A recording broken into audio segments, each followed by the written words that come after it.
Ladies and gentlemen, please welcome the colourful and charismatic light heavyweight contender. It is, of course, Mr. Willy Hutchinson. Willy, welcome back on the show, my man. Yes, thank you very much. Thank you. It's a pleasure being here, as always.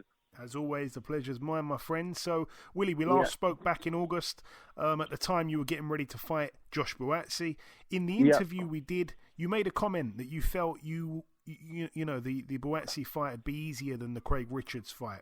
I thought it was a very competitive fight up until the mid-rounds where obviously he got the 2 10-8s. How do you look back, though, in a nutshell on that fight? Listen, it was just an off day, an off time, and I'm going to bounce back bigger than ever, and I'm just ready to go for the 8th of February. It's just one of them, innit? It's on the day. It wasn't my day, and that's fine, as long as I come back and it wasn't the best of me on the night, and people's going to see what it's all about on the 8th of February. And Willy, obviously some fighters can lose a fight and you can look at it and go, I don't think they're going to learn much from that. Was there something you can learn from the loss? Of course, I learned a lot of things, you know what I mean? When the going gets tough. Yeah, listen, there's loads of things I learned. Good 12 rounds when it's hard, when you know you can, like you've never done it and you can push yourself. Loads of things, you know. Learned a lot. A couple of stupid little mistakes that I made here and there, tighten them up, and I'm sure next time I face Joshua Buatsi, because guaranteed the rematch will happen, I believe I will finish him. I'll put him unconscious. Afterwards, Buatsi said that at your age he wasn't as good as you. That's a nice compliment, to be fair. It is. It's a very nice compliment, but he's not as good as me now. He should never have beaten me, but listen, that's life, isn't it? I mean, on the day I did get beaten, it's like that, isn't it? I still believe I'm better than him, and I believe I'm the best in the world. So, just one of them, man. Okay, moving on. Your next fight, another very interesting one. You touched on it. February the 8th in Manchester against Zach Parker. Willy, am I right in saying that this is back down at super middle?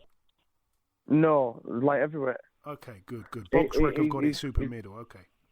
He's coming up. Okay. Because I wasn't sure, because again, BoxRec have got it as super middle. What are your thoughts on Zach as a fighter, Willy? He's not a bad man. He's not bad. He's okay. He's a decent boxer, but he's a good comeback fight for me. Get the win against him, and then and then off and up we go. I'm not looking past him. Do you know what I mean? But he's a good comeback fight for me. From the last fight, and get straight into them big fights again. Have you watched much of him? I've watched a little bit of him, yeah. Like I said, he's not bad. He's all right.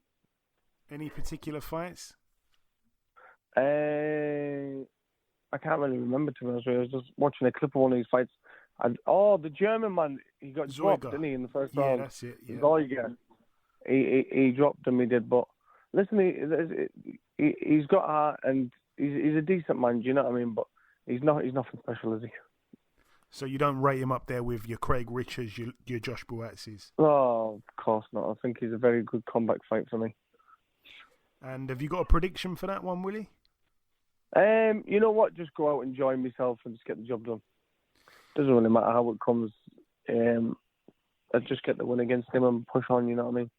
And obviously, I don't know if many people know this or not, but you just got back from South Africa. Tell me what that was about. Yep. That's all right. You know, I keep going over there.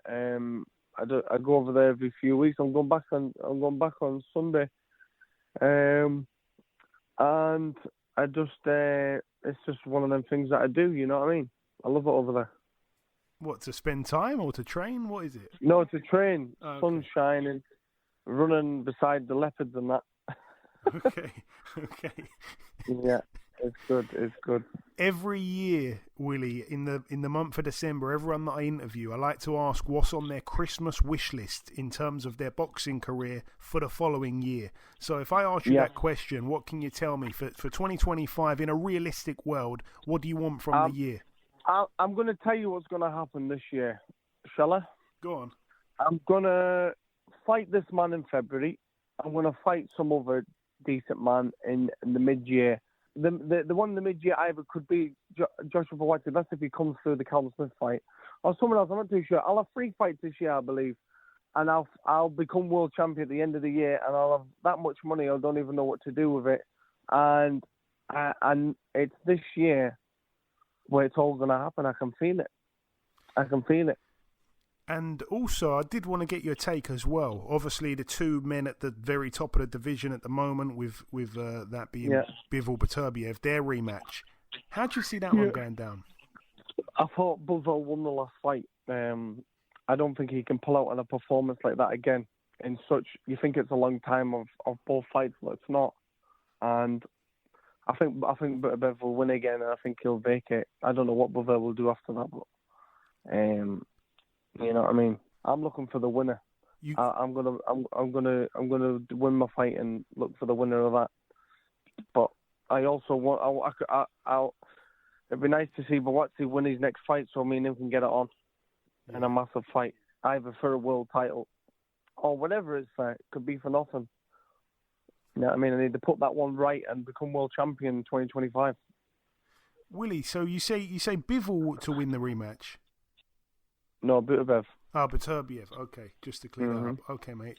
Right, just before we let you go, we kind of whiz through everything, man. If you've got any closing words to the listeners, Willie, it's always great having you back on. Take it away, my man.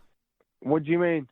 Just any closing words. You want to thank anyone? You want to say anything at all before we let you go? Say whatever you like. One thing I want to say, I want to thank the people that still support me, still believing in me. You know what I mean? It's I appreciate all that. Honestly, I do. But yeah, man, that's it. I appreciate. I thank the people for that's thinking of me, and I would like to say I would like to put out to tell everyone, the people in the world that need God, that I'm going to pray for them tonight, and that they find Him, because we all need God lately, you know, because this world's coming to an end. Well, it's a great message to end it on, Willie. This time of year as well. It's it's the perfect. They need praying kind of for, man. They need help. We need to put it out there. For sure. And also, I just want to say as well, I actually remember being at your pro debut at the Indigo, and I remember all the Scottish guys that turned up for that, all the supporters there making a lot of noise. I'll never forget that one. All right, my man. As always, the pleasure's mine. Thanks for your time. I want to wish you a Merry Christmas and a Happy New Year. We'll speak next year. God bless. Listen, have a good Christmas, yeah?